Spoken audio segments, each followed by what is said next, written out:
Olá, eu sou Ana Shirley e vou falar sobre ordenação topológica.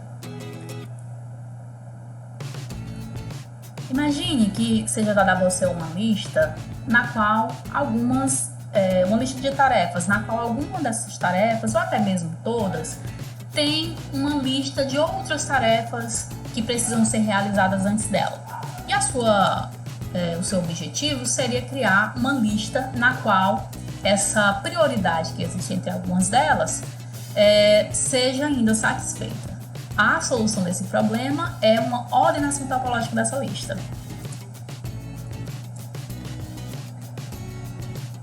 Bom, mas o que é mesmo ordenação topológica?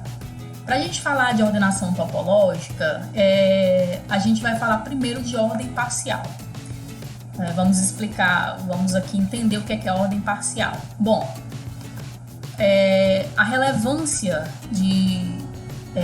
da ordenação topológica se dá pelo potencial uso dela em problemas que envolvem uma ordem parcial. Uma ordem parcial, definida sobre um conjunto S, é uma relação binária nesse conjunto. A gente vai representar essa relação por essa notação aqui. Parece com menor ou igual, mas não se confunda. É a notação que a gente chama de notação de precedência, né? Exatamente estabelecida pela ordem parcial. Quando a gente tem x, né, relacionado por essa notação a um outro y, a gente lê que x precede y. Uma relação assim vai ser chamada de uma ordem parcial se ela for reflexiva, antissimétrica e transitiva, tá? E aí, agora sim, a gente pode falar sobre o que é ordenação topológica em si. Dado um conjunto S munido de uma ordem parcial com essa notação, chamamos de ordenação topológica dos elementos desse conjunto, uma organização dos elementos de S em uma sequência de tal forma que, se AI precede AJ na ordem parcial, então AI virá primeiro na sequência, aparecerá primeiro na sequência do que com relação ao AJ, né? Então, primeiro aparecerá o I e o AJ pode aparecer em seguida na sequência ou pode aparecer várias outras posições depois, mas o importante aqui é que a minha sequência vai ser feita de tal forma que essa precedência entre esses elementos continue sendo satisfeita. Duas observações importantes para a gente fazer com relação à ordenação topológica é que, pelas propriedades de ordem parcial, essa ordem não funciona nos casos em que todo elemento tem um precedente, ou seja, nos casos em que todo elemento no conjunto tem um antecessor. E a ordenação topológica dos elementos de um conjunto, ela não necessariamente é única. A gente vai ver, inclusive, um exemplo. O exemplo que eu vou apresentar aqui, a gente vai ver só uma ordenação topológica para ele, mas existem outras, né, para o problema que eu vou apresentar nesse exemplo. Vamos, enfim, falar sobre um algoritmo para a obtenção de ordenação topológica. Como seria uma ordenação topológica, aqui já o nosso exemplo, né? Como seria uma ordenação topológica da lista de objetos com a numeração a seguir? O que significa essa numeração que está aparecendo aqui? Essas caixas aqui são uma numeração dadas para os nossos objetos. Aqui, no caso, a gente está tratando de um conjunto com 8 objetos, né? Uma numeração para cada um deles. Essas setas que estão aparecendo aqui na figura indicam a precedência de um objeto com relação ao outro. Por exemplo, o objeto a que se refere o 5, ele precede o 1, já que eu tenho uma seta de 5 para 1. Eu tenho uma seta de 6 para 8, então eu posso dizer que 6 precede 8 na minha ordem parcial. Para representar no computador, né, essa ordem parcial estabelecida, a gente usa pares ordenados. Então, quantos pares ordenados nós podemos determinar de acordo com essa figura aqui? A gente pode determinar aqui o par 5,1, o par 5,3, o par 6,5, o par 5,7, o par 6,8 e o par 8,2. São 7 pares que nós podemos determinar aqui para expressar essa ordenação parcial entre esses elementos. Na nossa referência bibliográfica 2, eu encontrei um algoritmo que utiliza listas encadeadas para determinar uma ordenação topológica. Então,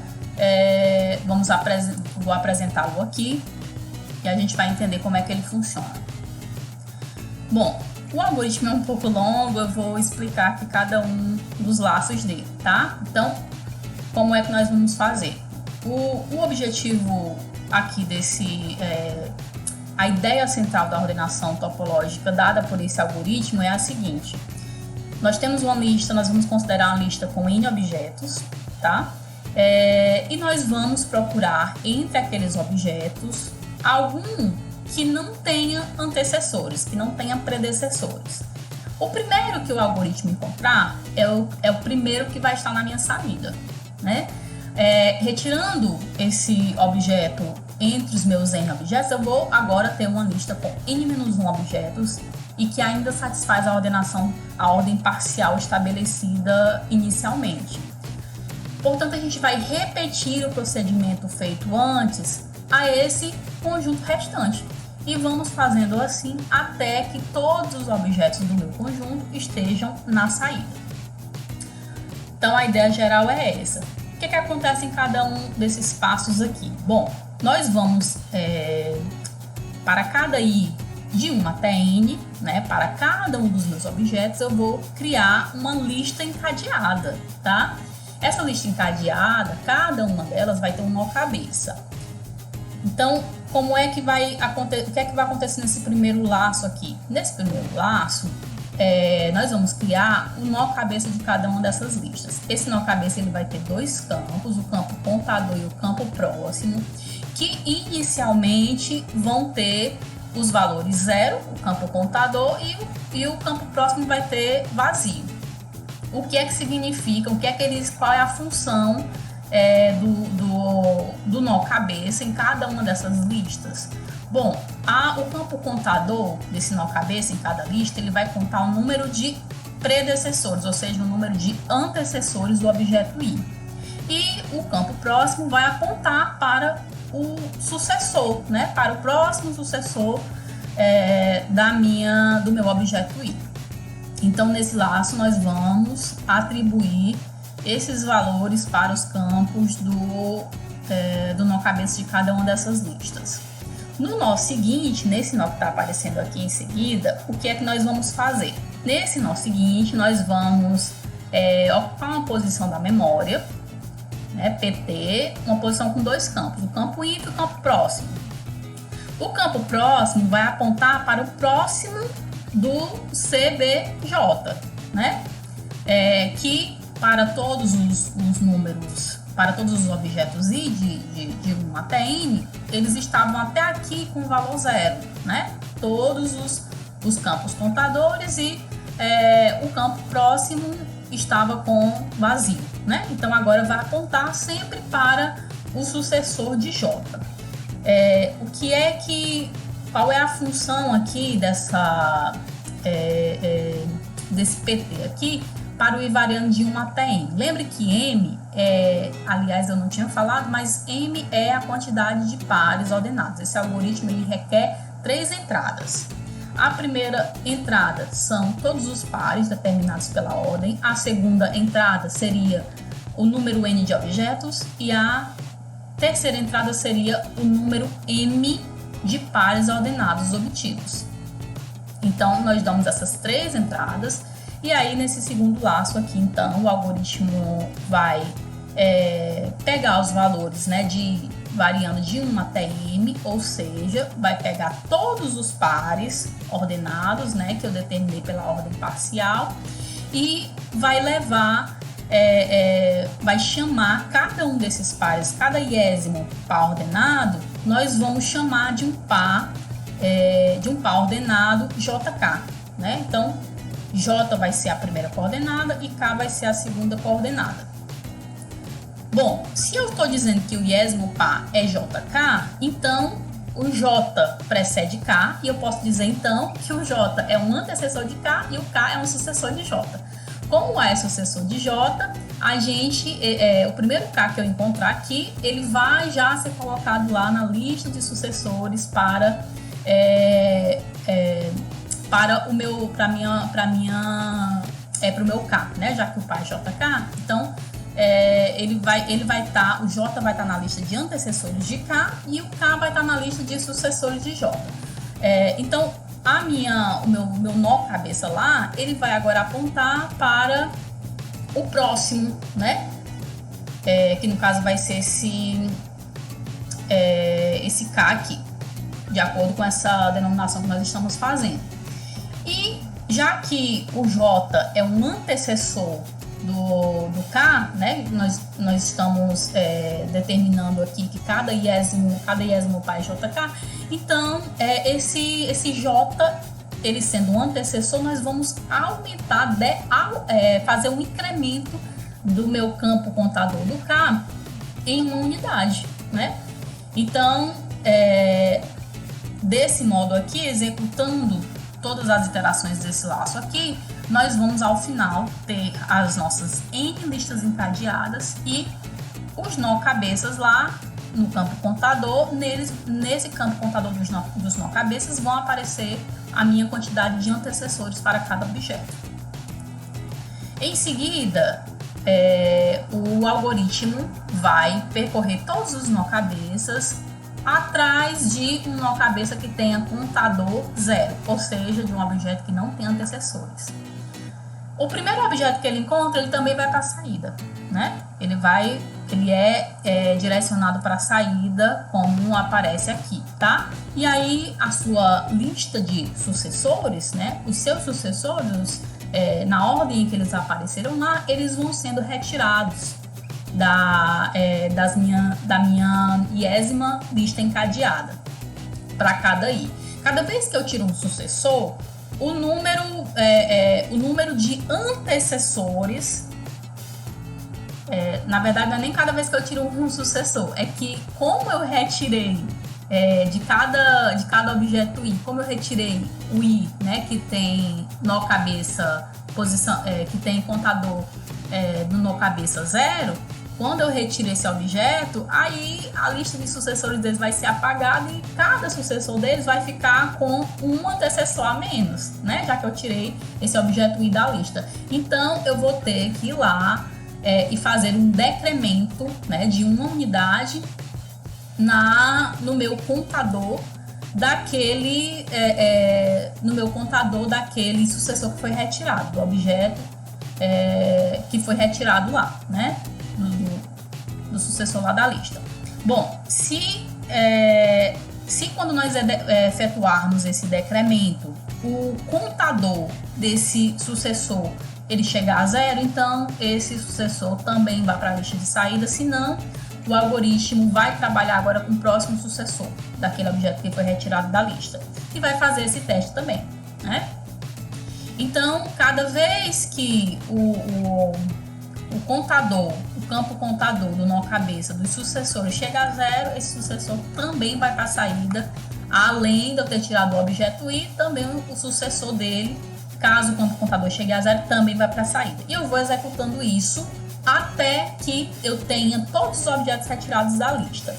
Qual a complexidade desse algoritmo? Bom, as operações que mais se repetem aqui são as comparações que são feitas quando o algoritmo está lá no nó cabeça procurando entre os nós cabeça aqueles que têm contador 0, né? Isso vai se repetir N vezes, já que são N objetos. Então, essa comparação que é feita em cada um dos nó cabeças, ela tem complexidade O de N. E outra operação que vai mais se repetir aqui também é esse decremento que é realizado, né? Esse decremento aqui, ao final de todas as interações, ele vai ter passado por todos os sucessores e a soma dos sucessores é M, é a quantidade de pares ordenados que a gente obteve lá no começo, que tem então complexidade O de M. Portanto, a complexidade desse algoritmo é uma complexidade O de M mais N, ou N mais N, tanto faz.